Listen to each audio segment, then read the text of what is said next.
नमस्कार दोस्तों, मित्रों, आप लोगों ने 15 सितंबर की शाम को इंदौर में जो ट्रक दुर्घटना हुई है उसके बारे में जानकारी ली होगी। सभी को पता है कि एक ट्रक नो एंट्री जोन में घुस जाता है, लोगों को रोनते हुए, वाहनों को रोनते हुए आगे बढ़ता जाता है। तमाम वाहन नष्ट हो जाते हैं, अनेकों लोग घायल हो जाते हैं, कुछ लोगों की मृत्यु हो जाती है और एक ऐसा वातावरण पैदा हो जाता है जिससे कि लोगों के मन में बहुत ही खौफ पैदा हो गया है। यह कोई पहली घटना नहीं है। शराब पी करके यह घटना हुई है, ऐसा बताया जा रहा है कि जो ट्रक का ड्राइवर था वो शराब पिए हुए था। तो शराब पी करके जो दुर्घटनाएं होती हैं, तमाम आए दिन दुर्घटनाएं होती रहती हैं।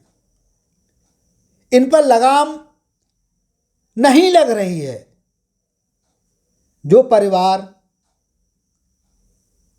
ऐसे बन जाते हैं जिनमें कि कमाने वाला ही समाप्त हो जाता है, घर का सहारा ही छिन जाता है, बड़ी विचित्र स्थिति बनती है।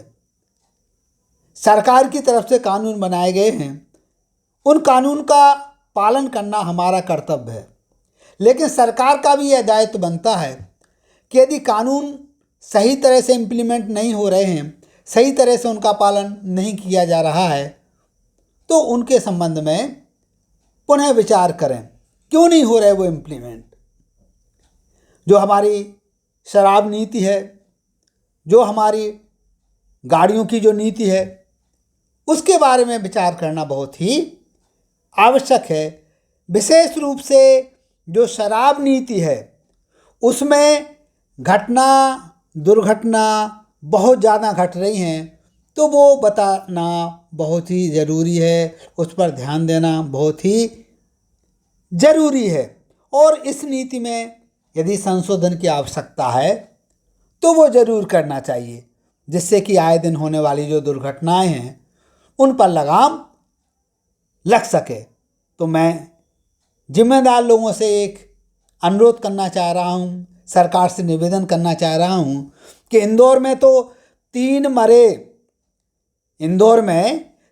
मरे और 13 घायल, यह किस्सा है आज का।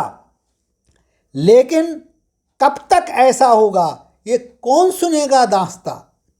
कुछ तो सोचो, अरे कुछ तो सोचो अपने दिल से। क्या नीति तुम्हारी ठीक है? कुछ तो सोचो अपने दिल से, क्या नीति तुम्हारी ठीक है?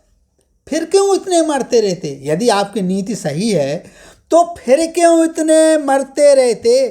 क्या यही तुम्हारी नीति है? अपनी नीति को सोचिए, समझिए। जहाँ परिवर्तन की, जहाँ सुधार की आवश्यकता है उसको कीजिए और इस प्रकार की दुर्घटनाओं को रोकिए। नमस्कार, जय हिंद, जय भारत।